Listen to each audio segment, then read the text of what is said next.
Good afternoon. Thank you everyone for coming. I have the double pleasure of introducing Nick Martelaro twice to today. Once, as the CIS students have already seen, he gave led a lovely Q&A session in the afternoon for us. For those of you that weren't there, Nick Martelaro is he's a design engineer, a mechanical engineer by training, who works in the digital experiences group at Accenture. Nick has a very interesting background in mechatronics, Internet of Things. He did his PhD at Stanford University, and he joined Accenture a little while ago. And what's really interesting is that he's now leaving industry to take up a faculty position very soon at Carnegie Mellon in human-computer interaction. And he brings together the best of both cultures of research and industry, as well as in academia. And today he's going to tell us about his very interesting work about the Internet of Things, the need finding machine, which I take it as sort of from a paper titled with the same name, co-authored by him and Wendy Ju, in which he integrates a lot of things about the driving experience. And the part that really fascinated me was driving with music, which is something I do all the time. So Nick is going to tell us a lot of very interesting things about design and about the state of the art in industry. So please give him a warm UC Merced welcome. Thanks everyone. I don't know how people like to do it here, but I'm happy to take questions. We seem to have a lot of time, so if you have a question in the middle, you're welcome to raise your hand and I'll answer a question. We can also do questions at the end, whatever people prefer.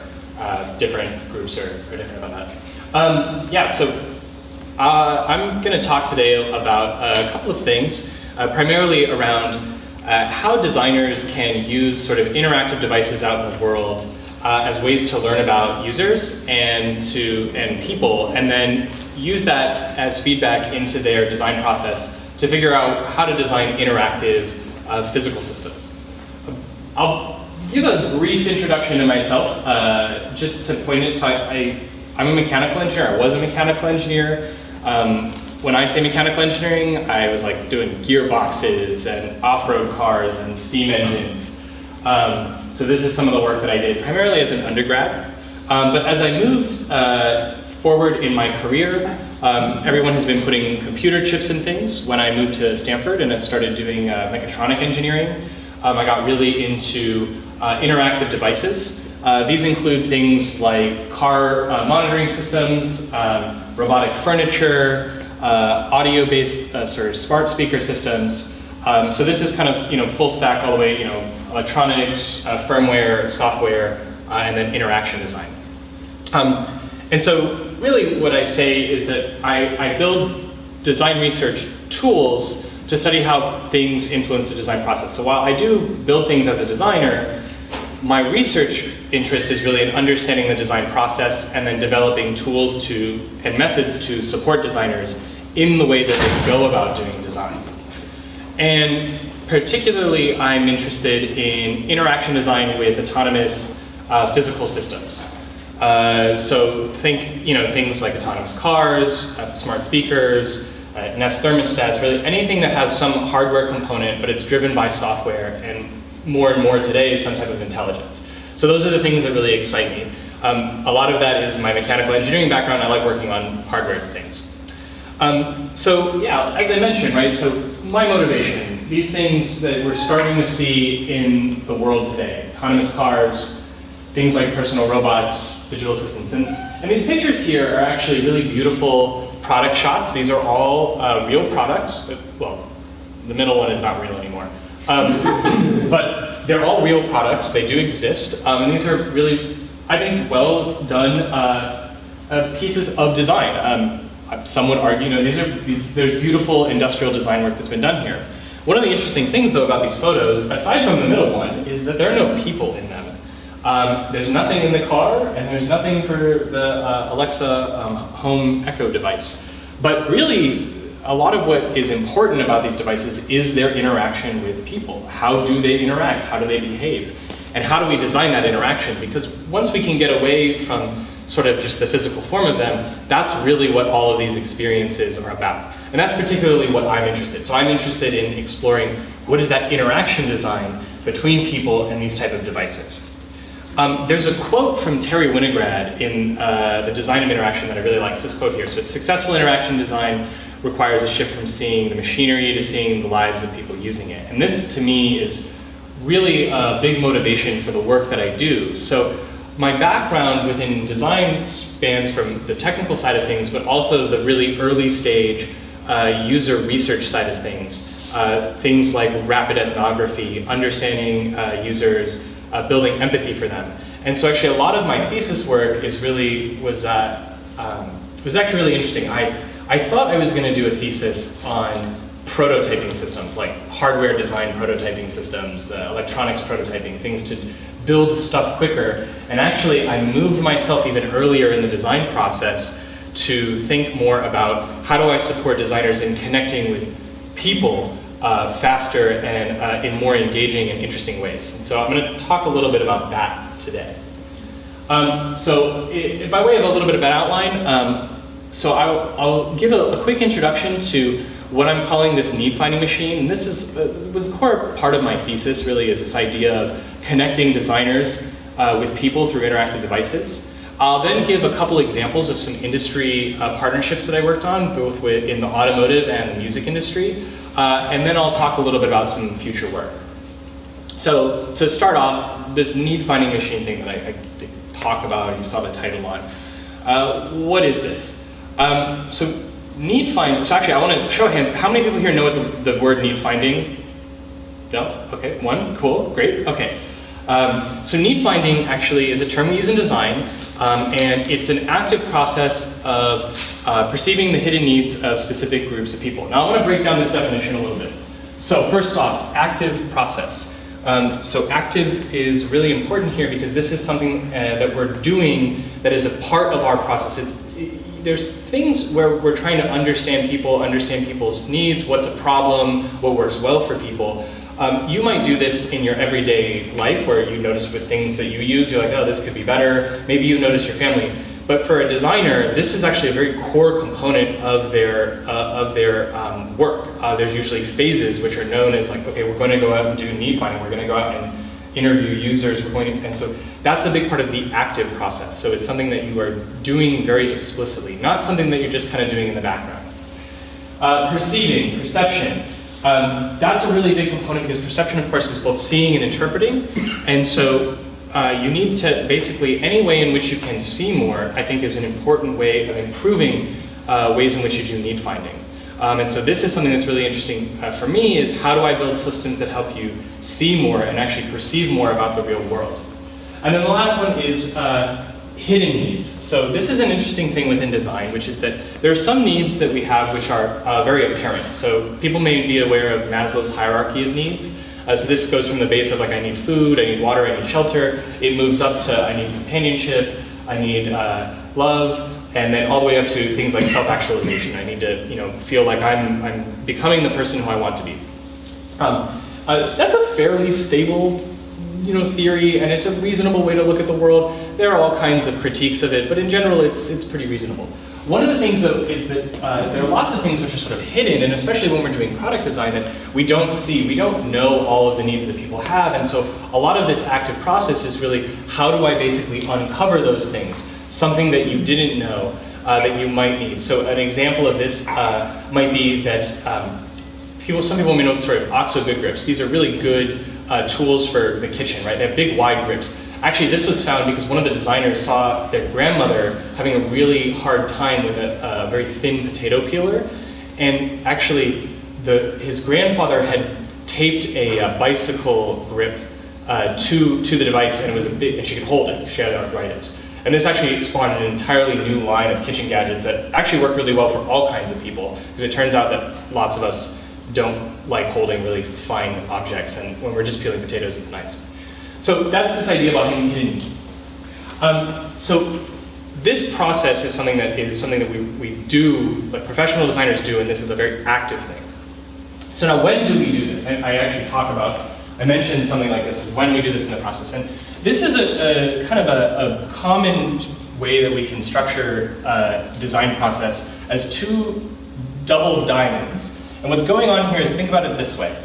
As we expand out, we're doing divergent thinking. So divergent thinking, we're coming up with all kinds of ideas, we're being really creative. Then we get to a point where we need to converge. We need to say, okay, well, what do we want to actually build? We need to actually think about what's important and what we want to do. Then we make a decision, or we might have a variety of decisions. One of the reasons it's not actually connected in there in this diagram. We say, okay, well, what's the right way to build it? So then we're going to expand out and say, okay, we're going to actually generate a bunch of ideas on how to actually build the thing we want. Then at a certain point, we need to converge again, and we need to say, okay, now we need to make a decision and actually build that thing the right way. And then we ship. So in terms of need finding, oftentimes there's a lot of stuff at the front. What's the right thing to do? This is where you're going to have professional teams that are going to go out. They're going to do user interviews. They're going to do surveys online. This is where things like market research might also get done. So it's that early phase of what's the right thing to do. There is also, though, this phase when you start to prototype and put things in front of someone where you also do a lot of need finding. For me, as a designer, this is actually where, so while I was trained on this side of things, this is where I learned a lot when I was working with users. Actually, it's really, you learn so much when you put something and have someone try it and they go, this is terrible. Like, what you have done is not good at all. And you learn really quickly from that. And I found that to be really, really powerful and positive. And so I thought a lot about how we can actually support need finding as we build prototypes. There's also maybe this idea, and I come from the mechanical world where we ship a product and we kind of used to not know what happened. There used to be things, I don't know if anyone here remembers or is old enough that used to get like comment cards with products sometimes and you would mail them back. Today, we have Twitter. Actually, designers love the fact that people complain about things on Twitter because they can basically mine them. There's actually now teams who are doing natural language processing to basically feed the front end of this design process with Twitter data. It's really cool. And in software, of course, everything's constant beta, right? We're constantly tracking data. So this was really inspiring to me from a software perspective of like, well, how do I do this more in hardware? Of course, as hardware becomes more computerized, as we have more telemetry systems, we might be able to start actually doing more need finding after we ship. So to give an example of what more traditional need finding looks like from a really high level system diagram, so you have a designer, you have a person, and then typically you have some product, right? So it's the cube, there's some product, so that's something they're going to interact with. And usually this is a person-to-person process. So I'm going to go out, I'm going to do interviews, I'm going to maybe spend a day in your life. I might go and, if it's like a work practice thing, I might try and do your job for a little bit. I might shadow you while you're doing your job. So it's a very, very person-to-person type of activity. In terms of I mentioned this idea of an active process, and there's a lot of research that have been developing methods to do need finding.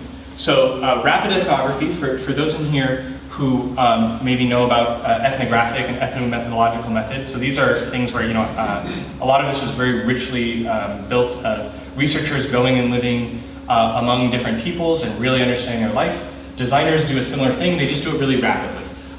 In a lot of ways, we don't call it a full ethnography. We're simply, we do this on the order of days, maybe a week, because the reality of industry is that you don't have time to spend 6 months really understanding a group of people. Contextual inquiry is a sort of a very focused way of interviewing. It's a very common interview style, especially around work practice, where you're often having people walk you through, like, show me what you're doing, and actually think aloud as you're doing it. There's some other things around where people are actually doing things like design probes. They're sending out various different artifacts. There's been interesting work where they've sent out kits of, like, back when people used to take photos on film, you'd send like a disposable camera, you'd send a journal with some questions, and people would actually use that as a way to learn about people. Experience sampling, actually from the psychological field, this is where you ask people about their daily life kind of randomly. There was some really great work done by some HCI researchers where they started using cell phones and text messages to do this, and they even had them start saying take a photo. This is back in like 2007, so that's still, I think, right before the iPhone, so people were really playing it. Nowadays, you can imagine just getting a text message and, hey, how's it going today? And then the last one is remote ethnography and usability. So this really is stuff that's inspired me to say, well, do I have to actually be in person with someone, or can I do things remotely? So there are things where you can do, say, user studies of a website online. Screen sharing technologies allow you to do this, but I was really interested to see, could we push this even farther, especially into a hardware space? So let me give an example of a product that is a completely fictional product of what I'm talking about when I'm thinking about sort of pushing these need-finding methods forward. Imagine that you're a designer and you need to make a toaster. A toaster is, a kitchen device, and for some reason, it's 2019, and you're like, we're gonna put a chip in it. We're gonna put a camera in it, we're gonna put speech recognition in it, we're gonna have it have AI, right? It's gonna be a smart toaster. It's funny, but you'd be surprised at how many people I've seen who are like, when do I get this toaster? Or like, we're gonna make this toaster. I'm not gonna make any claims to whether we should or should not make this right now. What I am gonna say is, though, there's an idea that you work for a kitchen appliance company, and you do want to understand what is the next toaster. And by all means, right, there could be some really cool innovations in toasters.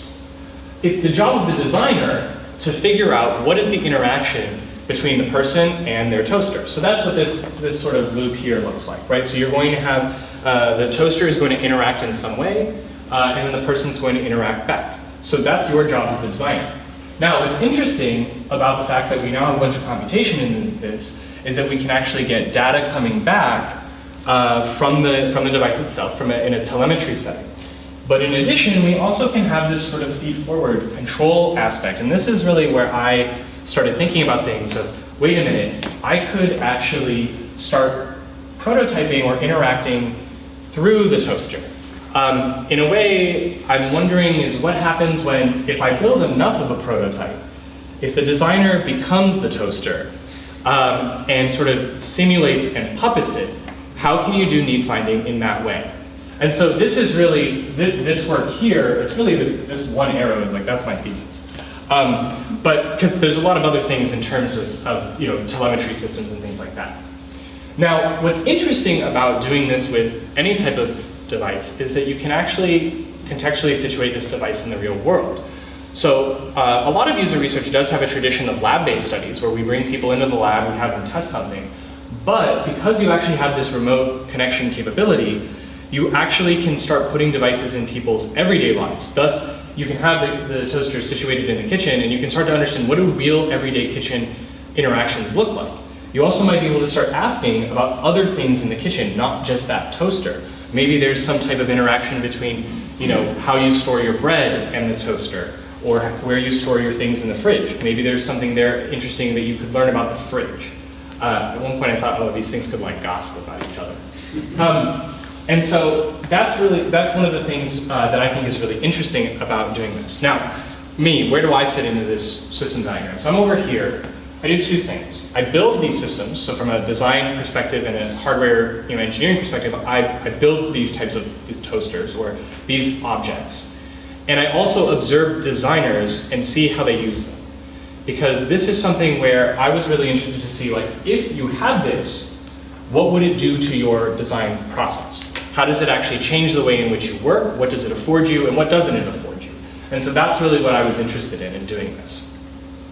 So I'll just kind of end this sort of high-level thing with a little bit of a definition of what I have of the need-finding machine. So it's a product that designers interact through as a way to understand and do need-finding with people. It's situated among a product, so it is a product or some prototype itself, which is in itself situated in a context. You're in a real-world environment. And that allows you to really understand and see people's everyday life. Once again, back to that Terry Winograd quote. So that's sort of high-level stuff, as system diagram stuff. Let's actually talk about what this looks like for real. I've done some work in automotive. I was actually working with researchers at Renault Nissan. And they were really interested in understanding drivers' everyday experiences with their advanced driving assistance systems, or ADAS systems. An interesting thing about this is their cars, so they have intelligence, they've got control systems, they even have telemetry. They're getting all kinds of telemetry data back. They actually know very little about what it's really like to sit in that car as those systems are working. So even though they have data that knows that the control systems are generally safe, they don't know how people feel. Like, is it comfortable? Is it smooth? And these are questions that are actually important for things like the controls engineer. So just to give you an example, when I talk about these ADAS systems, I'm going to talk about two systems. The first is adaptive cruise control. So if you think about it, adaptive cruise control is where the car will actually follow ahead and it'll slow down automatically. And then active lane keeping. And so that's where the car can see the lanes and it'll stay within the lanes. So this is effectively autopilot. For those who know the Tesla system, they don't call it autopilot for good reason. So what does it actually look like when you build one of these things? So from a systems perspective, it's really just using a lot of off-the-shelf technology that we have and just employing it for the use of remote observation and interaction prototyping. So in the car, we have, there's a computer there, we have camera systems, we have audio systems, we have telemetry, we have that telemetry data from the car, and then we're feeding that back. We have live video. This is a very important part of this, so I do live multi-channel video. The fact that we have 4G networks pretty much in lots of places allows this. This is something we couldn't do before. The idea of having like remote, full screen 1080 monitoring in a vehicle was not possible before a 4G network. So I got really lucky in terms of just like when I wanted to do this stuff and the fact that we had bandwidth. On the other side, so a lot of these methods are really inspired by Wizard of Oz methods. So Wizard of Oz, within design, Wizard of Oz is, so everyone knows the Wizard of Oz, like the story, and there's the person behind it. So what we do is we talk about Wizard of Oz prototyping, which is the same thing. There's a person behind the curtain who's controlling things. So that actually is it's actually a pretty much a fundamental method within a lot of HCI and human-robot interaction work. It's how we basically test new technologies before we have the intelligence software built, and so that we can actually understand how users are going to be, how receptive to them they will be, and it helps us to define what technology what intelligence we really should build. Now, what oftentimes in the Wizard of Oz stuff, what happens is you're trying to fake autonomy. In this case, sometimes we're faking autonomy, but really more likely what we're really trying to do is actually fake this, or not fake, but really allow this idea of doing this interviewing and this observation of user experience. So we're stepping back in the design process and employing a similar method, but earlier in the design process. All right, let me show you what this really looks like. So in this clip, this one is in a Tesla. This driver's on the freeway, and in this case, this was a pilot session. I am the wizard. I am on the other end, observing. I have a view. I have this view as well as some other camera views, and I'm asking questions via a robotic voice. And the reason we use a robotic voice is because it sort of helps to remove the observer effect a little bit. So let me show you what this looks like.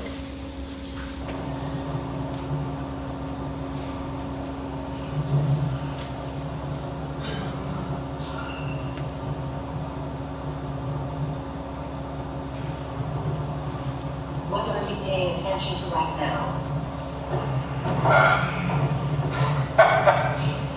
Almost nothing. No.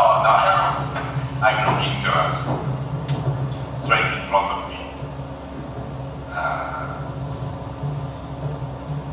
But I think that's useless because the system looks really good.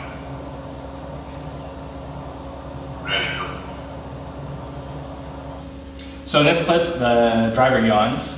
In this case, I can actually see that the driver yawns, so I asked the question, what are you paying attention to?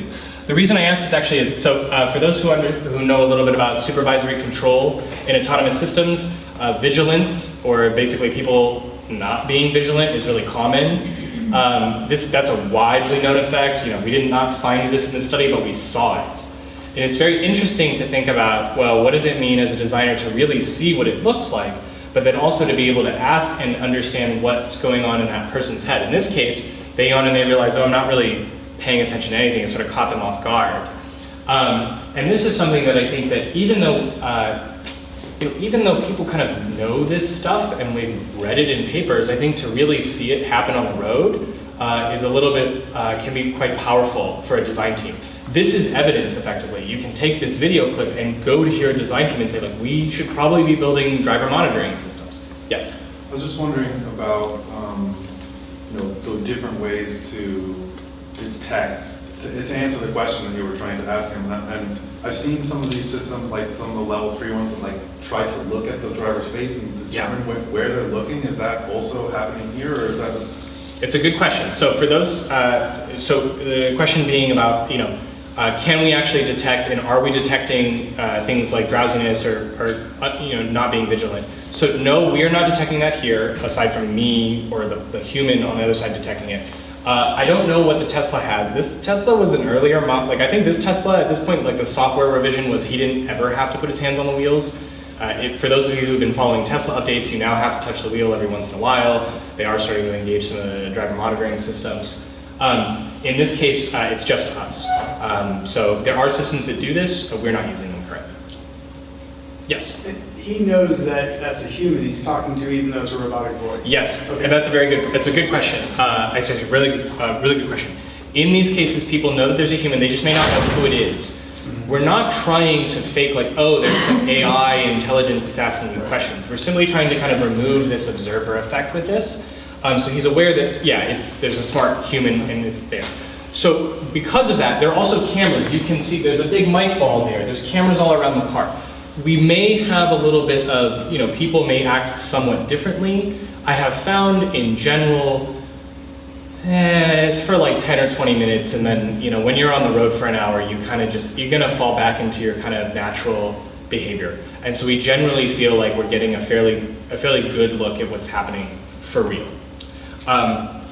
Okay, so what does this look like? So the system on this other side, so what does it look like is you're a designer, you're on this other end, so yeah, you've got a remote control station, you've got multi-channels of video, you've got live data coming in from the vehicle. So I was fortunate when we worked with Renault, they provided us with some of their telemetry. So what were their advanced driving assistance systems, were they on, what state were they in?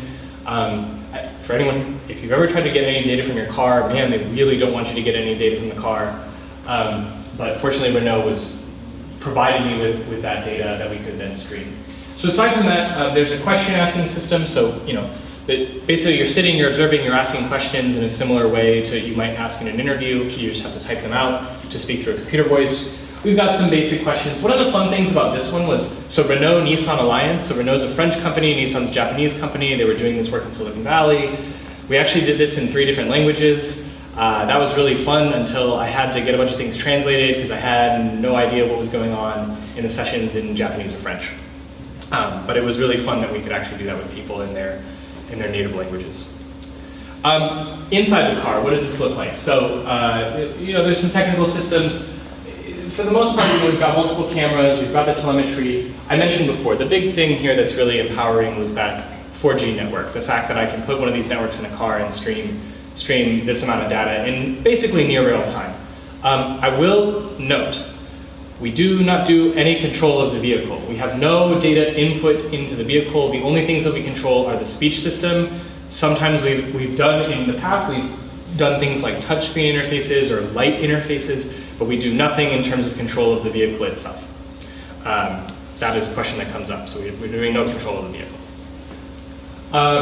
It's a box, it goes in the back of the car. This is actually a little old picture. I've been consistently shrinking this.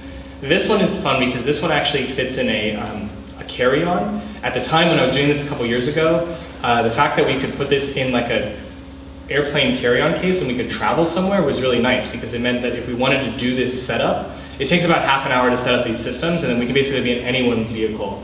And then we just give remote access to whoever is the designer on the other end. We've done this locally, but we've also done it internationally where you could be a designer in Europe actually observing a driver in California. The only issue is the time difference.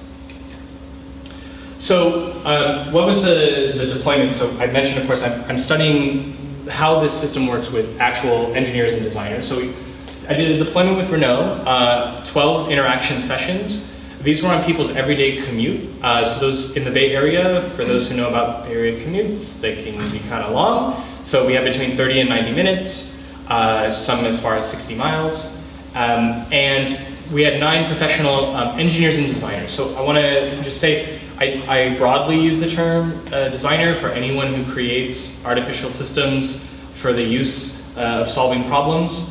So this ranged from people who were controls engineers, thinking about how smooth the systems, like the automatic braking system was, to interface designers, thinking about the infotainment that they would provide on a dashboard or a center console cluster.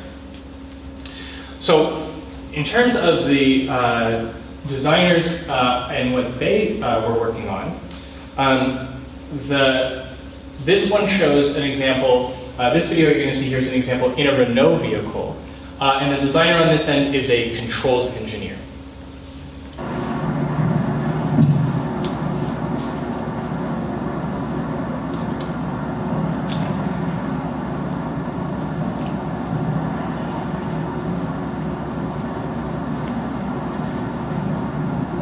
Did you feel the system intervene to brake?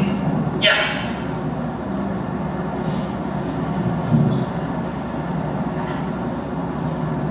Did you feel that was safe? Yes, I felt it was pretty smooth and it started applying the brakes about when I would have, so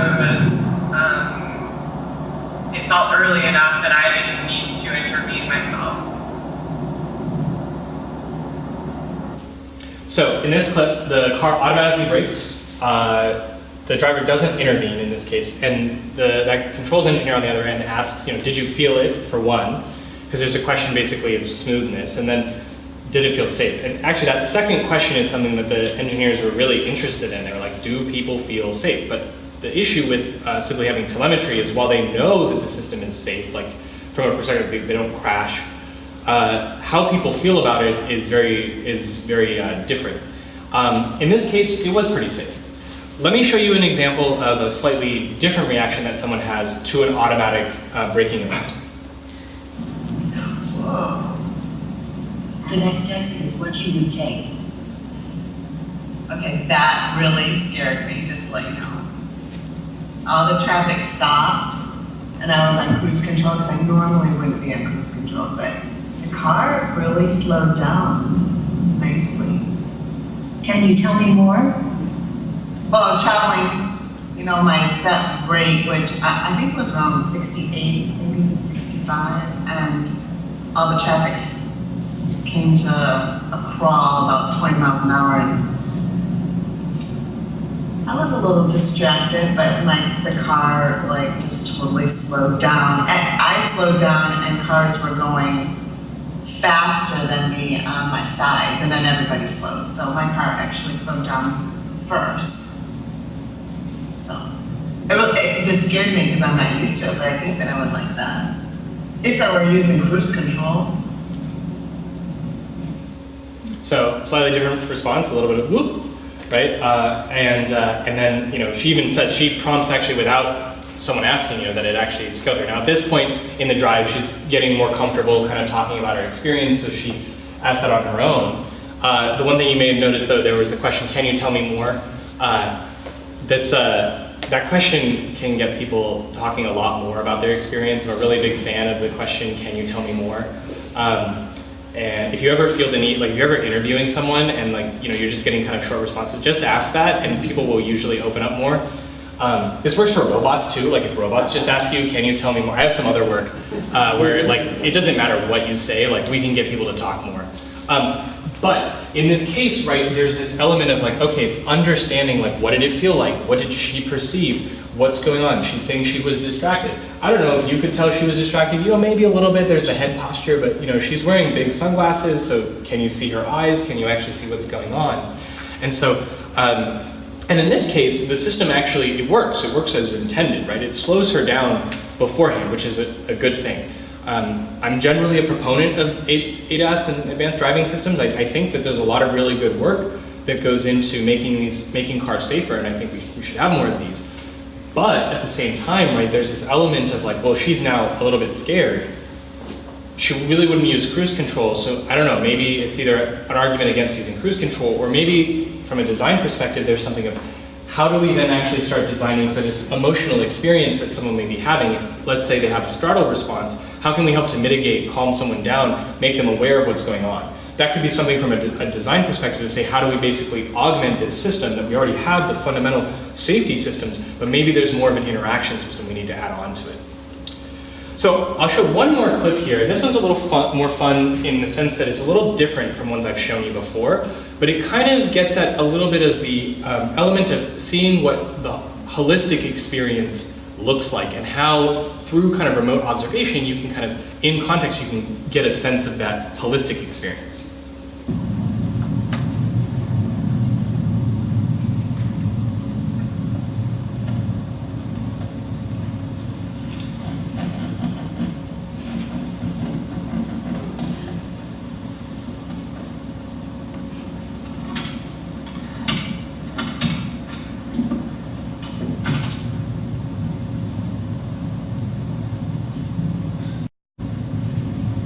How is the build quality?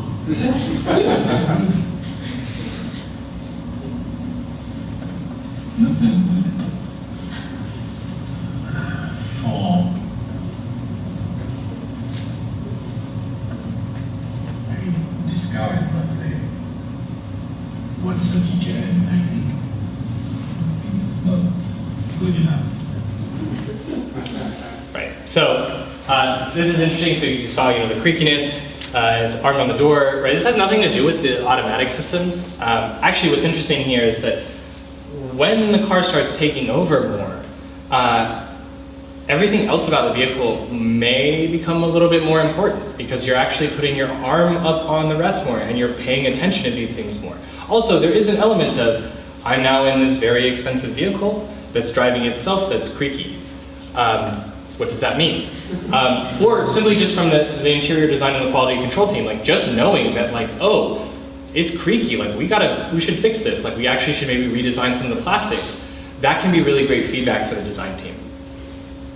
So in terms of some user insights that we got from this, and so I'll say, a lot of the user insights are derived from the engineers and the company, right? So this is not entirely me interpreting everything, this is me working with these professionals.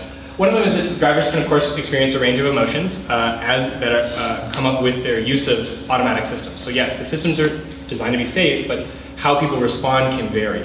And so there may be an opportunity there from a design perspective to design systems which help to work with those emotional responses and actually either make them more positive, reduce the negative, what have you, but just being aware of them. Also, as cars become more and more autonomous, they get more boring. Once again, kind of a replication of like vigilance studies and supervisory control, but it's still a thing that it's good for designers to see, and it does present some ways in which we may think about, well, okay, how should the car interact when it knows that people are not as vigilant, they're not paying attention? What does the car do in that case, especially as you're kind of suggesting, if we can sense that? So assuming we could sense it, what do we do? And finally, this is just more of a thing, on the end where it's like, oh man, yeah, the interior matters. Like the interior, all this whole experience matters, and it may matter more, especially as the driver is not focusing as much on the driving task. Now, findings on the design process. So this is more me trying to understand how did this process of doing this remote observation and sort of interviewing actually change the way that designers were thinking and working. So the first one is that there's an interesting aspect of riding along remotely, and the fact that we can basically today add so many more data systems that you can actually have a much richer view than you might have in person. So for example, when I'm sitting in the vehicle, yeah, I'm getting a view of everything everywhere I look. Of course, I may not be staring right at the driver or looking right into their face. I'm probably not doing that. Whereas in this case, we can have cameras that are looking right at the driver's face, right at the driver's side. We can see out the front, we can see out the back. We also have the data coming in from the car. To monitor these things in a car is really challenging. There's also an element of the fact that driving along can be driving along in person can be really logistically challenging. So as I mentioned before, these were people's everyday commutes. They went home or they went to work. There's like there's a driver who drove 60 miles away. Actually, just having like a chase vehicle is like a lot of work. And finally, there's an element of, and partly this was for me, but other people have this, is some people get car sick. And so just trying to sit in a car and write notes actually isn't feasible. This allows you to sit comfortably anywhere and be able to do this type of work. That other thing, as I mentioned before, so we have this bot voice. Although they know there's a person on the other end, they just don't know who it is. There's an interesting thing. One of the designer, she's an ethnographer, Melissa Sefkin, she was saying, oh, this bot alibi is really interesting because it's like a robot. Like, so I don't have to make small talk. Like, I don't have to actually build up these niceties. It sounds a little odd because actually they train us, like they trained me how to interview. Like they trained me how to like be personable and be nice and like make small talk with people so that you could kind of earn their trust and so they would open up towards you. We get taught these techniques. I don't know, today I guess people are fine with talking to computer voice systems and you don't actually have to do a lot of that stuff. What that affords you as a designer is actually this ability to start observing more. You actually have to spend less time thinking about, okay, how am I appearing to that person? And I can spend more time simply looking out the window or looking and focusing in on that person. Also, there's a weird thing, like it's weird to stare at people. In this case, I can stare all day, which can actually be very revealing. And finally, there's this, and that kind of adds to this idea that remotely being somewhere, actually you can amplify a little bit of your ability to do contextual inquiry. Yeah? Do you get a sense, I understand it's a bot for the designer, do you get a sense that they would like that as a feature of the car? That's a really good question. I'm thinking about, yeah. Yeah. They seem very comfortable talking with the car, and it's a bot, and they know it's a human, but you know what I'm saying? Yeah. Yes, actually, there was one person, that's a really interesting, one person was like, I would really enjoy this, and this is actually the person who was on the 60-mile drive that was like 90 minutes. They were like, my drive is usually really boring. Actually, like having someone to chat with or like having something to talk about is kind of engaging and interesting. Now, I will say that anything that we do that isn't driving is distracting. You have to mitigate this stuff. One of the things that we're doing in this case is one of the reasons we provide a road view and a view of the person is because you want to be able to see what's going on, because just like being a passenger in a car, you can mitigate and kind of manage how you're speaking. If you're on a phone and you don't know what's going on, that actually can be more distracting for someone because you're not modulating when you are speaking. I do think actually there's an element of like a feature ad that could be here where people might enjoy this and potentially for different things. Yeah? I also had a question about the bot alibi. So in the videos it sounded like they were always female voices. Yes. Is there a difference in the feedback that you get from the driver if you manipulate, like for example, male versus female? I have no idea. It's a good question though, because there are studies that do suggest that people respond differently. There's actually this very interesting study of German GPS, and basically the German GPS had to change from a female to a male voice because German men wouldn't take directions from a woman. And so I wonder, it's a good question. The reason I chose the voice, people may have noticed, it's basically Siri's voice. Siri is the best free, clear voice that I had that I could just use on my Mac. But it's an interesting question to basically, maybe to see if there's a difference. Because, now that I'm thinking about it, I wonder if anyone's done a study where they've done, if you have male or female design researchers going out, because there is this element of like, I don't know, maybe you feel more willing to talk to someone maybe because of their gender, I'm not sure. That could be really interesting, but I don't actually have an answer for that now, because I did not manipulate that. I had some questions about the questioning process before you move on. Sure. And so I get the video and all the technology, I think that's great. But when you're sort of having people answer questions, they have to do sense making while driving. Yeah. Which you get some from the video of just kind of an indication of what they're doing. But you could also get from them just sort of speaking aloud their thoughts, rather than sort of prompting them to sort of make sense of their thoughts. Sure. Have you considered that type of approach, rather than doing a question answer, just having them speak aloud what's coming to their mind? Yeah, that's actually that's a good question, because so that's a really common method. Speak aloud. So for those who don't know, speak aloud protocol is basically where you're doing a task and you talk about what you're doing. There's usually elements of what you try to do is there's different ways of doing this. Some people really want to talk a little bit about like, tell me what you're doing, but don't think too deeply about it because that can affect what you're doing. I really wanted to, I thought about asking questions and having it be basically a conversation with the designer, because to me, the conversation adds an element of connection with the process itself, of answering questions and talking about what you're doing. When you're doing a think aloud process and you are sort of just speaking out loud, you're sort of disconnected from that conversational aspect, but it's interesting. I could imagine doing that. One of the things that is important in my condition, or what I'm thinking of here though, is that the designer takes a very active role. So every designer comes in having something different that they want to know. And so this is a very much a system that I think, or the way that we're doing it now, is very much designed to allow the designer to really probe and really to say, like, well, what am I interested in? So for example, a controls engineer asks about smoothness, asks about safety. A user experience engineer asks about the radio and the music they like, and how are the controls on the volume controls and things like that. So that was what I was going for. But you could totally imagine doing a remote system where you did allow people to do this. It'd be interesting to see what differences, what kind of different answers you get from that. Because, yeah, people are going to tell you different things, and they might tell you things that you didn't think to ask them about. So yeah, that's that. Cool. All right. So now I'd like to talk a little bit about a different study that I did, where I engaged drivers really while they were using a speech-based music system.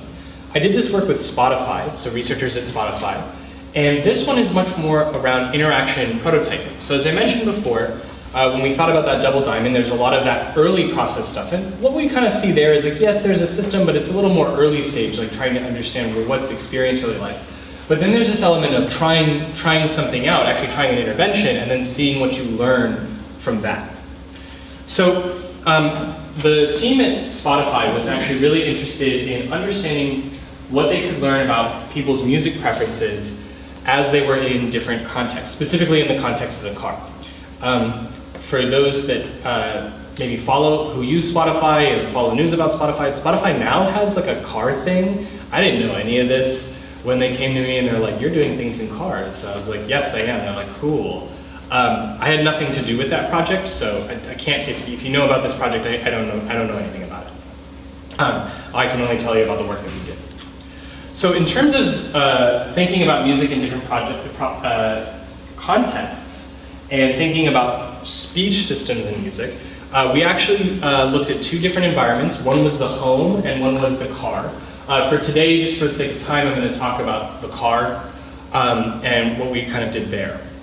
Now in terms of the control system, so if you remember before there was a control interface, once again we have a similar control interface. One of the things that's really nice is Spotify has a remote control feature which allows you to control your music from a phone to a computer or a computer to a phone. This allows us to remotely DJ for people if they're logged into a shared account. So in this case they used a test account and we could remotely control. We can see what they're listening to and we can actively control that. We redesigned the interface here. I basically added a couple things in terms of telemetry coming back. Basically, there's not a ton there aside from what's the song that's playing, what's the volume that it's being played at. And so that's really the data we get back. In this case, the team was really interested in exploring a couple different interactions. And so they actually, not only did they ask free-form questions and try different interactions, but they also had a bit of a script of things that they wanted to test. I unfortunately can't tell you a ton about what they wanted to test, so I'm going to preface all of this with saying, once again, this was work that was done in industry. I can only tell you a certain amount. There are certain things which belong to the company. In terms of the deployment, we actually did this in a couple different ways. So we did the drivers one we did with 5 different drivers. We basically had 5 interactions. We did a user interview, and then I did a designer interview. We actually updated the interface, changed some things, and then they were really interested in doing a home-based interaction, but over the long term. One of the things I'm going to point out here is for those who, from an experimental study design, this is kind of weird. Low end, why did you do one user? Remember that this is happening within the context of a real professional project. These designers have, this is their day job, and they sort of, they're doing things in a much more rapid pace. My work was really to kind of see, well, how does the system work with their sort of pace of things? So we were doing a number of interactions, then we wanted to test a long-term interaction. In this case, I'll point out one of the interesting things here was the distributed aspect. So as I mentioned before, we do all this stuff remotely. One of the fun things here is that the team, the Spotify team that I worked with, was split between the Boston office and the San Francisco office. Now, due to the fact that they're remote, they just log into the system, it doesn't matter, they can actually do distributed design work together.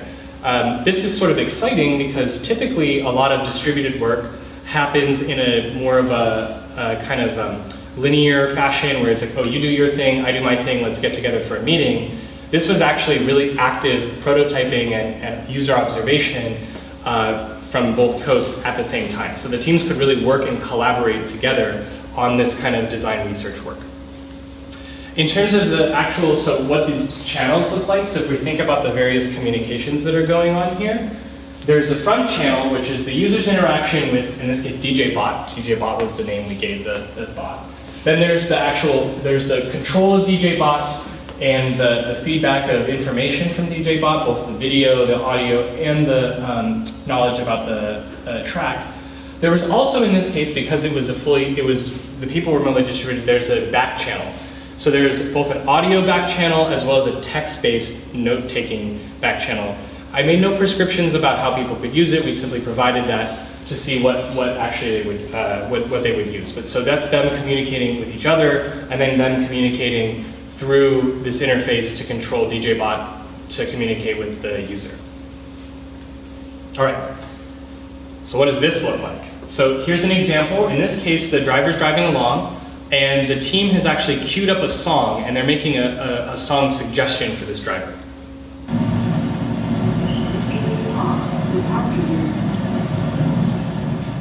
Oh, baby. I love this song. I actually played it in the back. I love it.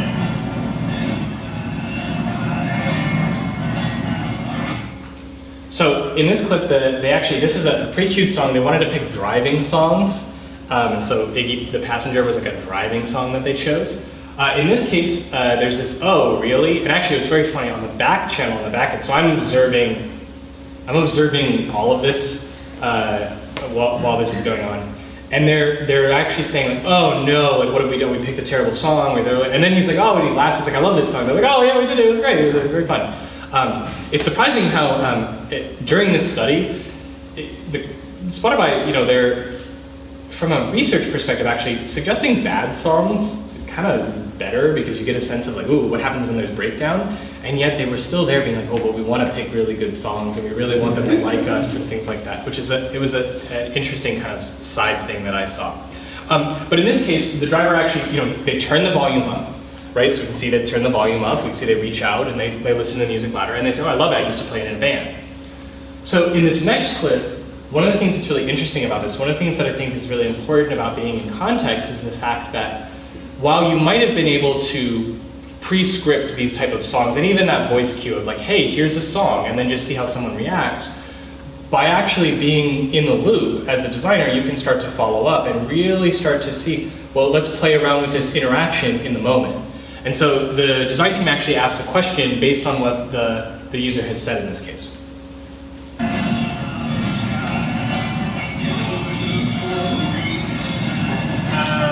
played the drum. Oh, what else did you play? That's what you asked.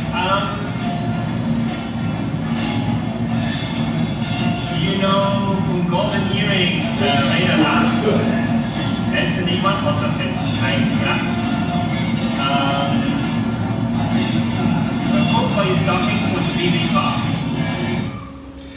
Fun fact, Radar Love was the second song they had queued up for the driving songs. So in this case, right, the team asked, what else did you play? Pretty simple question. What else did you play in the band? They're riffing off this idea, oh, I used to play something in a band, and they're kind of thinking, oh, this is sort of interesting. Like, I wonder how we could build systems that maybe if we understand that people play music, how do we understand, you know, okay, maybe the system could ask about that. So they start, yes, so do you have a question?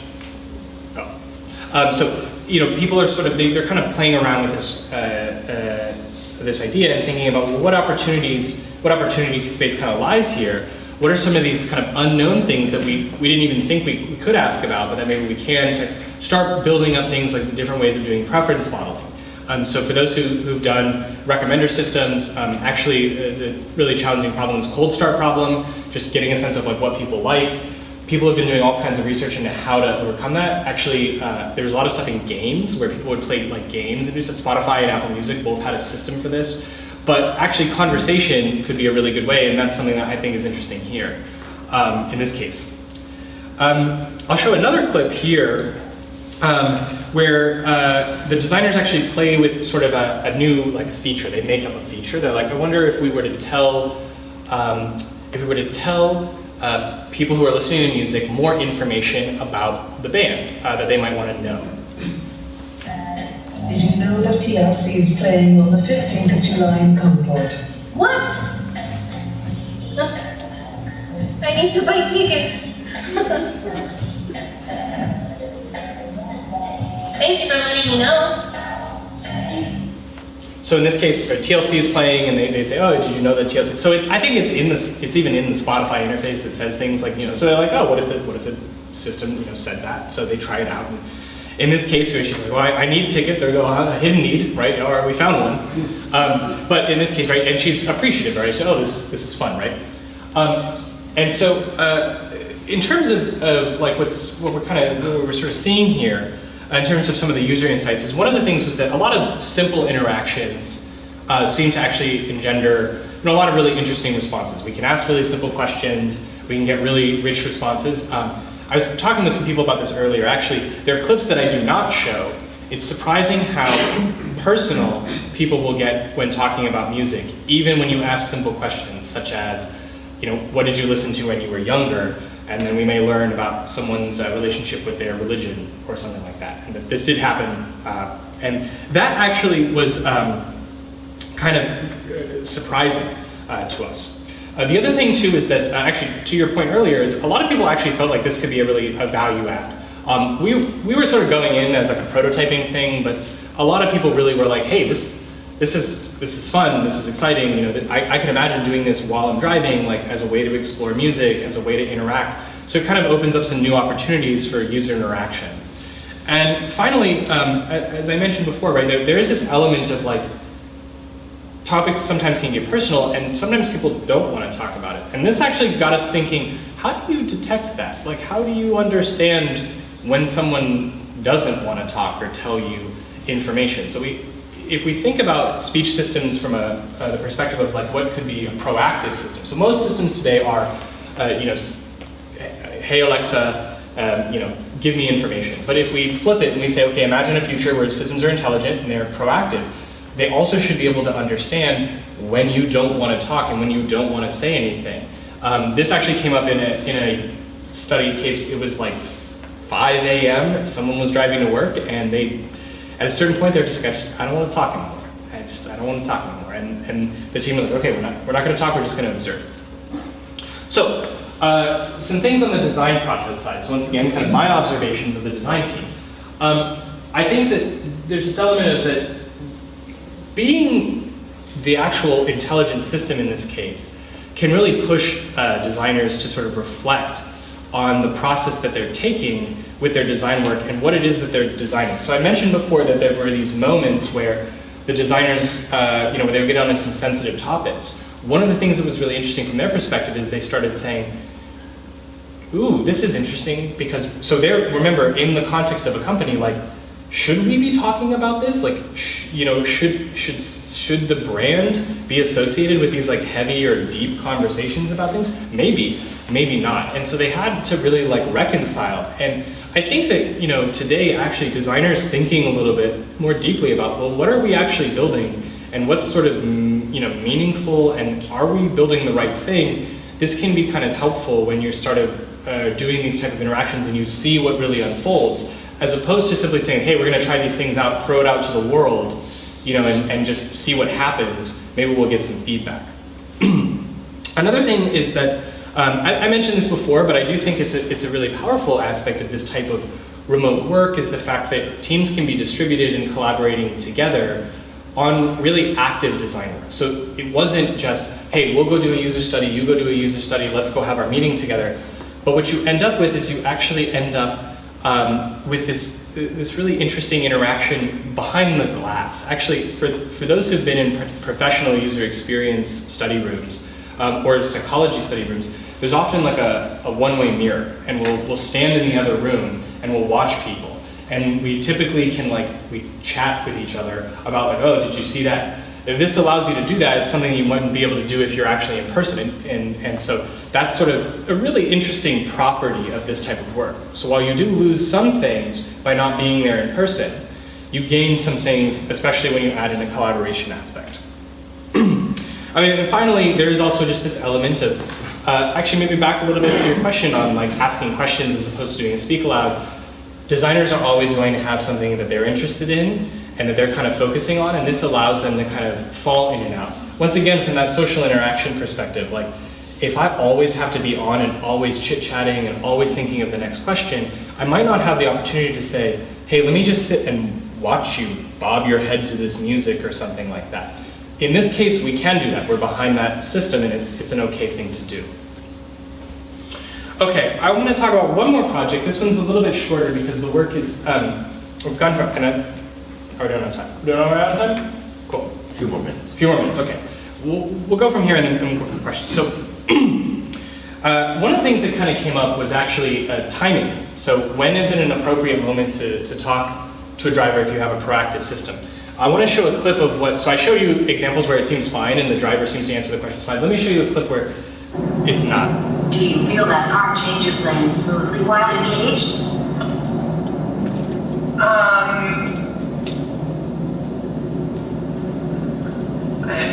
Yeah, it felt smooth. So in this case, you know, she's having to navigate. There's a lot going on. There's cars changing lanes in front of her. There's cars slowing down, right? This really wasn't an opportune moment. And one of the pieces of feedback we got from actually all the design team, from all the designers in this case, was I don't always know when to ask a question. Like, even though I can see what's going on, like, when is it appropriate?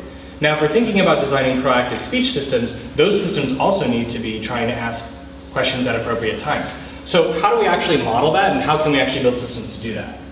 So that's actually got us to this question of when is it a good time for speech systems to talk about this stuff? And this work I actually did in collaboration with the Toyota Research Institute. So they're interested in building basically new AI systems in autonomous cars, and part of that is speech systems, so they were interested in this as well.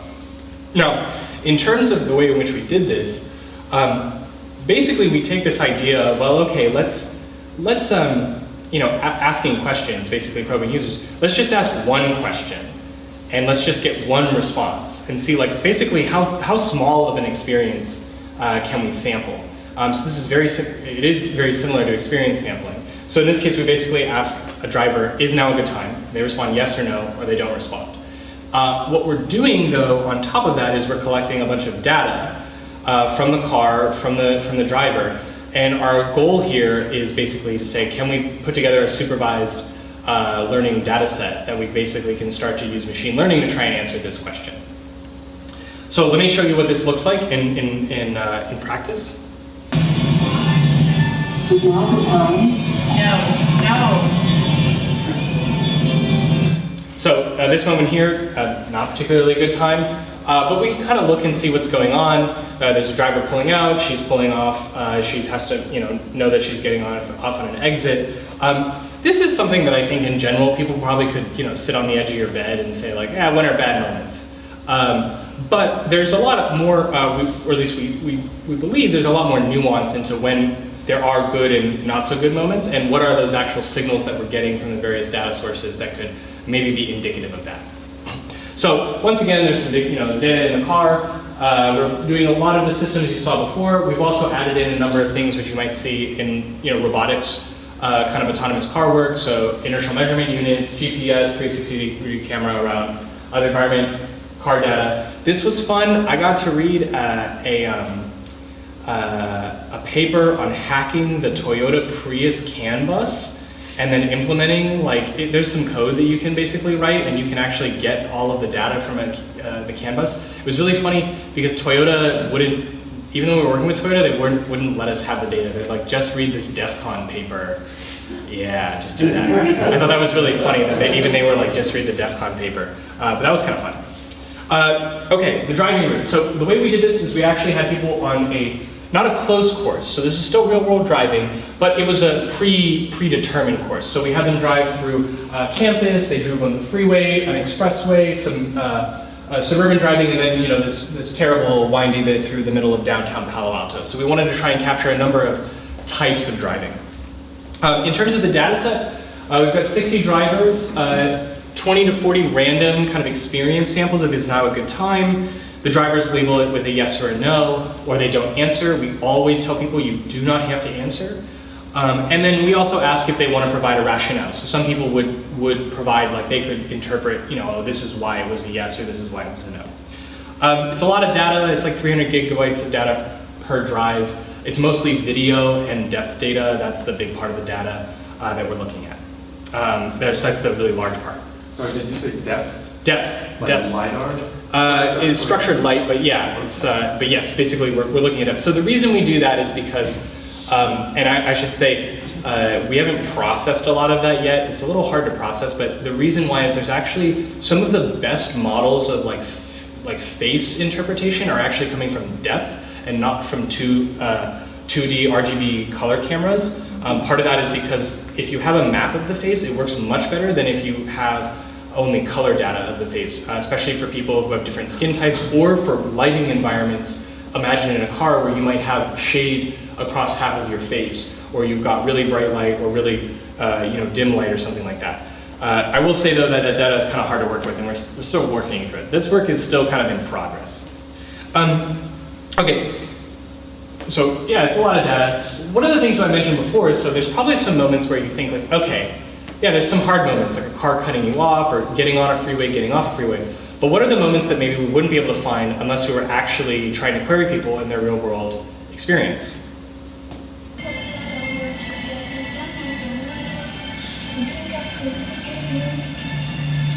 Is now the time? No, I'm still listening to the same song. So in this case, she's listening to a song, she's singing along, she's at a stoplight, right? She's stopped, the vehicle's not moving. In general, that seems pretty safe for something to talk to you. The reason I point this out is for two reasons. One, probably someone could say, hey, you're listening to music, you don't ask things. I did show this clip to some of the engineers and they said the radio is on. I said, yeah, the radio's on, people listen to the radio while they drive. And I go, we didn't think about that when we were building the speech systems, that the radio would be on. So I do point out that, in this case, it's really good to have real world data, especially because if you were just going off the car telemetry and you didn't try to get either visual or audio data, you wouldn't know that this driver still doesn't want to be bothered, even though they're fully stopped. Okay, just a couple more things, a couple graphs. So this is a nice, pretty plot of the probability. And the results here are basically what you think. The freeway on-ramp is pretty tough. The really hard right turn is really tough. The freeway off-ramp is tough. And the city is challenging, right? Versus, yeah, straight line driving on the freeway, on an expressway, even in a suburban area where it's pretty straight, not too bad. There was something that was actually really interesting that came out of the data is partly not everyone follows the route. People get off route. Of course it happens, right? And in that case, then we actually start to see a lot more no's because people are off the route, because now you're actually paying much more attention to what's going on, so you're much more focused on the drive, right? And so that's kind of another low-hanging fruit there, but if you sort of pair this with your GPS system, if you know you're now off the route, this is something where, okay, we need to really focus on just that. Okay, so a couple things. Good times can be based, good times to talk really, from what we've seen right now from the data, it's based on the road, it's based on the car data. We've done some analyses of just the CAN data alone, and it's okay. We can get enough of like hard braking, accelerations, and the GPS is reasonable if you have labeling of the type of the road. Then you generally can kind of get a sense of like, okay, these are good and bad moments. But there are all of these moments and all these kind of natural driving things that happen that you can might miss if you weren't thinking about, but now that we actually are capturing those and seeing them, we're starting to think about them. This also then leads us to the fact that visual and audio systems are probably going to be important, at least starting to get some of the nuance. That's some of the work that we're working on now. So we're just even doing some basic things, basically applying some of the more, functional neural net-based models for, let's say, human pose or object detection on the road, and seeing what data can we get out of those off-the-shelf systems and how can those help building up a model of when a good or a bad time is. And then, of course, there's always an element of when you do have so much data, right? Feature engineering is important. A lot of times just sitting down and like looking and seeing, we can actually filter all these nodes and we watch these videos like together as a team, and we can start saying, okay, what should we start building? Maybe we should start building a sign detector. Okay, definitely build the GPS system and make sure that you have a semantic labeling in the roadways and you understand the road types. Like that actually helps you to start thinking about the features that you want to start building into the actual intelligence systems. I think I'm going to end there, and I want to leave it open for questions. So just as by way of completing, I was supported by a lot of really wonderful people in industry on this work at Silicon Valley Renault, at Spotify, at Toyota Research Institute, Volkswagen Electronic Research Labs, and I also was supported by the National Foundation on this. So yeah, that's what I've got. Please. We have time for questions. Let's do the questions first. Yeah. At the end there, you mentioned feature engineering, and it struck me that it was sort of related to the lane keeping system you were talking about earlier in this way. Okay. Maybe, and you can amazing. And so, like, I'm wondering about how the way that one might, at the base level, designing like one of these AI systems, put in a feature like, we need to pay attention to the lanes. Yeah. Like, where are the lanes? And then that's something like that's explicit in the model, makes it up into the like different levels of user interaction or different designer levels where it may or may not even be prudent to have that be in there in the first place. It could work better as an unsupervised system that doesn't actually know anything about lanes, just sort of keeps to the middle or something. And I'm just wondering if like the sort of layers of designers that are obviously involved in this, and how much you think a system like this could mitigate, unuseful crossover and assumptions that are. Yeah. Okay. That's really interesting. So I'm going to say the way I'm interpreting the question is like you have all of these layers of design in these complex systems, right? All the way down from the hardware, the controls level, all the way up to the user experience and interaction. And where does the work that I'm kind of doing fit in, and what layer? How is it affecting those? So that's something that I was really interested in, and in the Renault study, right? I was really excited at the fact that I had controls engineers and user experience infotainment system designers in the same group, because I do think that actually getting people who are lower down the stack involved in this stuff in some way can help change their thinking. Now, I should say it's something that I would like to test more to see like, okay, well, if I put the machine learning engineer in this seat and have them, what are they going to ask about? If I put the chassis designer, what did they ask about? One of the things that's really interesting about this, at least that, and I'll say I'm working off of a strong assumption here, which is that in general, people can talk to other people and ask them questions. And so even no matter what layer you're at, even if you're a pretty technical engineer and you don't have any training doing user experience interviewing, that like you still can ask questions that can give you useful information. Now, that being said, I don't want to say like the professionals are there for a reason, and they are really trained to ask questions in ways that are not leading and questions that really can get more information. But I do think it's an interesting point about how low on the stack you can go, and like where that basically changes what happens further up. And it'd be interesting to see what happens when you bring those two people together. It's something that doesn't happen that often. In a lot of companies, like design gets brought in at the end. It's starting to change. But even these fundamental things, like the control system, is now influencing this stuff. And so, yeah, I think it's an interesting idea. I'd like to explore it more.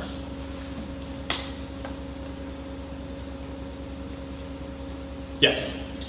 So when you're doing a Wizard of Oz setup,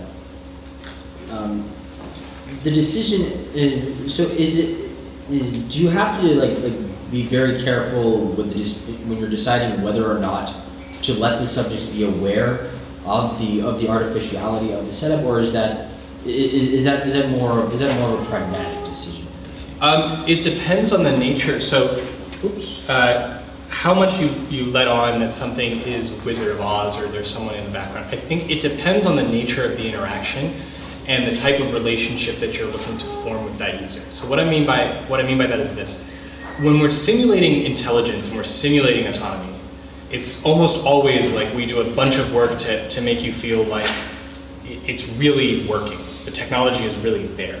Actually, there was some work that I did with my colleague of mine. It was her work, which was called the Real Road Autonomous Driving System, where we basically used a bunch of things from stagecraft to fake an autonomous car by putting up a cardboard partition in a right-hand drive Jeep, and then people would get into the vehicle and they don't see the driver who's there, and they're sitting in the seat that feels like the driver's seat. And because they didn't see anyone, and we tell them like, yes, we're doing an autonomous car study, like, it was surprising. We didn't actually think people would believe it because it's a piece of cardboard. Actually, 25% of people thought they were in a real autonomous car, and they really were like, I can't believe this car is so good, this is amazing. People did understand it. People can kind of suspend their disbelief, and that's one of the big elements of Wizard of Oz that you're looking to do. You're looking to have people suspend their belief for the study, and so in that case, it's really important, and there's a lot of elements of stagecraft that you'll do to try and really make it feel like, yes, you're interacting with an autonomous system. Now in this case, I don't really mind that people know that there's someone on the other end. Actually, one of the things that I'm actually starting to think about more and more as I do this is, if you do know, and you know that that person's a designer, and you know that person's on a team that actually can enact change in what you are experiencing, and that your feedback is being heard and understood by someone, how does that change the relationship between users and products and brands? So I've been kind of thinking about this. Actually, this idea came from a friend of mine, Hugh Dubberly, who was saying like, oh, this, today there's a lot of things where brands are trying to have a communication and a conversation and a relationship with users. A good example of this is Patagonia is doing a lot of this, where they're saying things like, don't buy our jacket, come in and get your jacket fixed. Because it's all branding, and it's all ultimately they're going to sell more jackets because of it. But they're doing a lot of these things, and I'm wondering is, can you utilize basically the design research process as a way to really build this type of relationship with people? I haven't fully tested this. I don't know if it would work, but it's an idea that I have. And so then in that case, I think you can actually, it's okay if people know, yeah, there is a human on this other end. So yeah. Yes?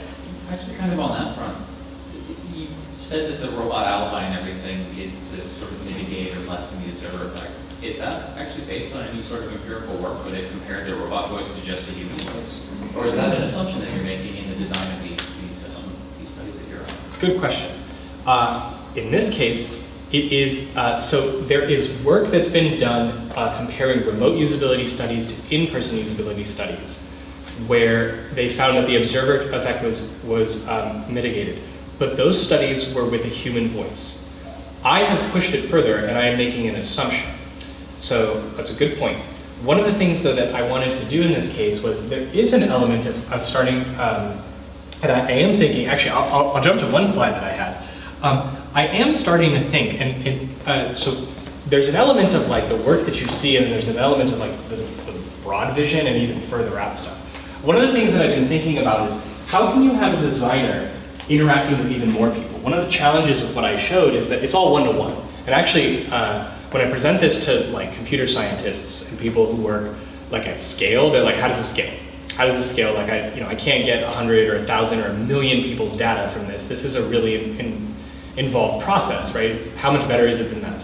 One of the things I was thinking of is what if the systems themselves were asking those questions? What if the machines were actually asking the questions? Either on their own or really in a pre-programmed manner. This has actually been an area, and so I was working with that assumption. It's actually something that I think is worth testing to see, okay, are we actually seeing different specs? Because you might actually be fine with just being remote and on Skype. I will say from a pragmatic perspective though, even though we are streaming data back, when you've been on a Skype call, sometimes the voice is really bad, you always have the clearest question and ask when you do it through a text-to-speech. That was a purely pragmatic kind of choice though, and I think it would be interesting to start looking into that. But part of it was this idea of like, what if questions asked more on their own and then designers actually could kind of interact with many people in that way. So.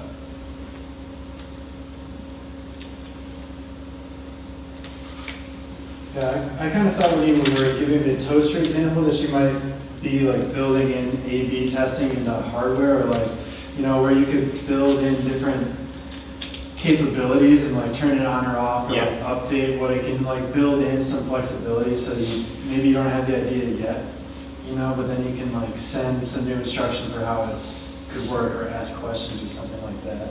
I don't know, just sort of brainstorming. It's not really a question, but like, no, I think it's a great idea. How does that work? I suspect it's like moving up or part of this. But. Yes, I think it's a really interesting idea. I'll tell you a thing that I heard.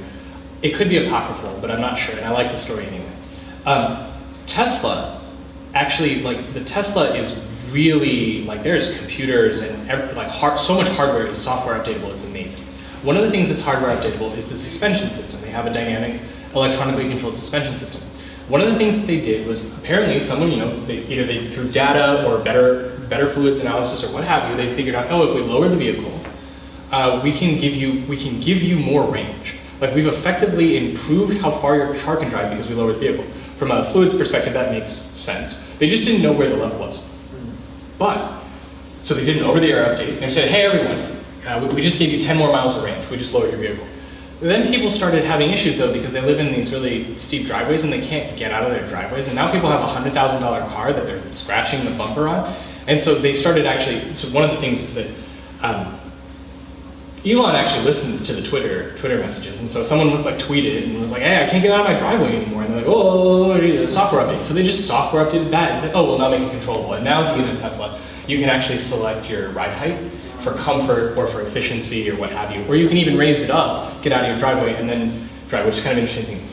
Your point on A/B testing of hardware, I think is a really good point. I talked in my thesis a little bit about this. I was inspired by this idea of A/B testing, and I think that it's something where if you can do things like this, and this is something I want to get into more of, is how does this change, literally, like you were suggesting, lower on the stack. Like I'm going to start putting in more computer chips, more adaptability, and I'm going to design that in from the beginning, which a lot of mechanical and hardware designers aren't thinking, because usually what they're thinking is, how do I reduce the cost of my bill of materials?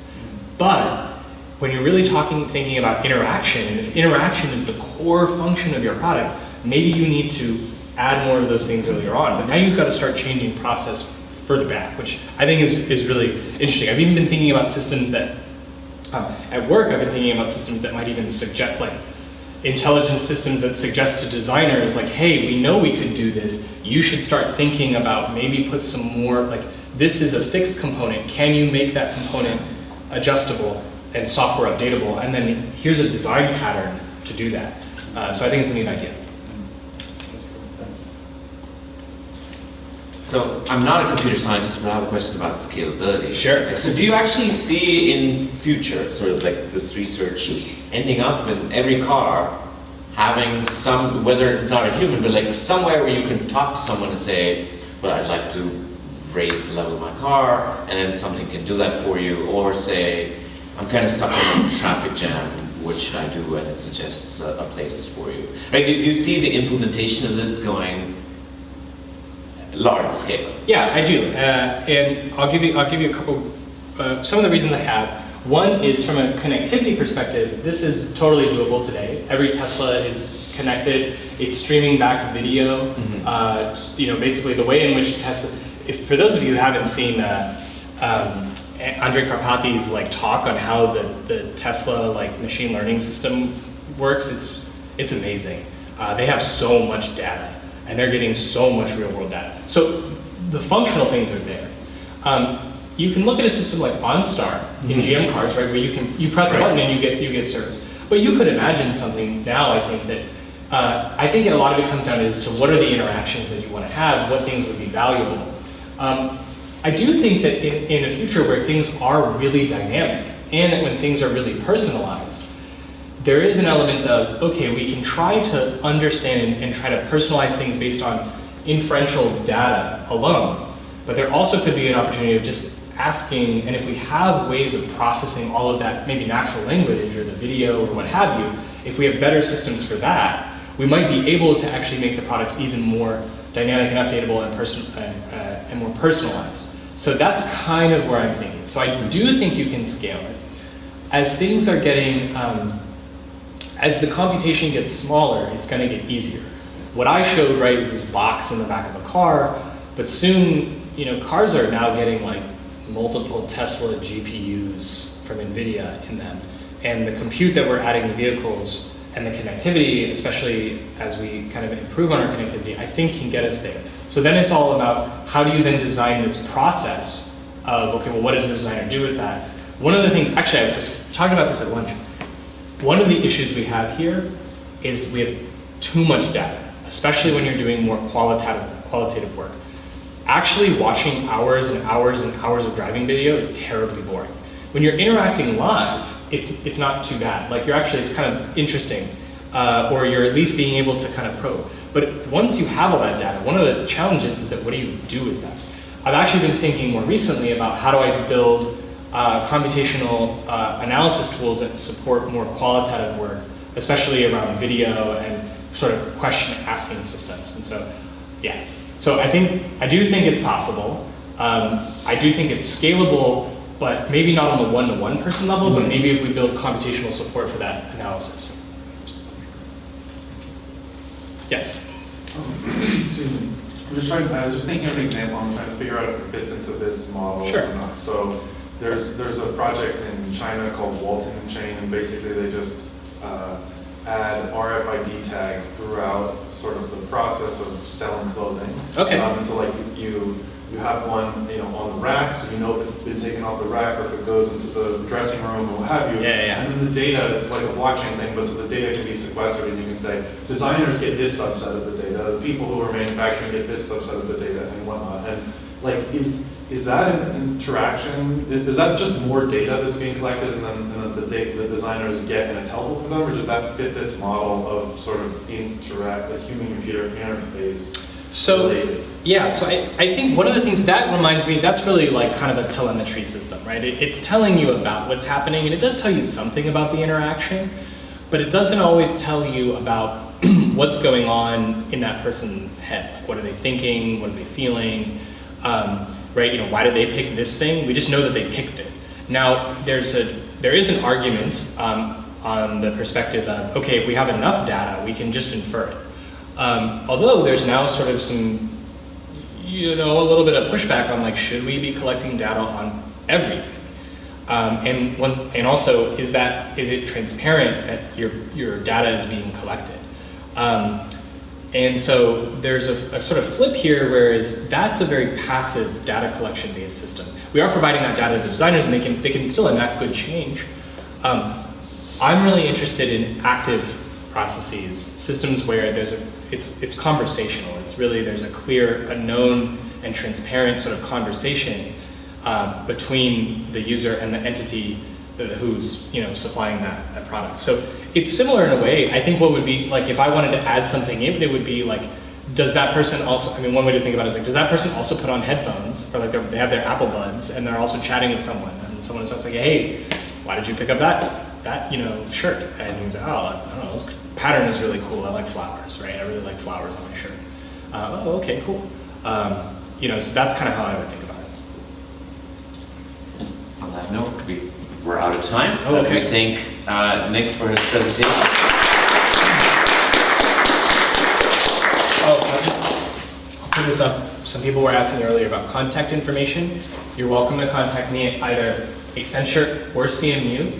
I will say that the Accenture one, I do not know how long it will last after January. So, yeah. Also, my website is updated. You can contact me via that. Like, there's emails there. Cool, thank you.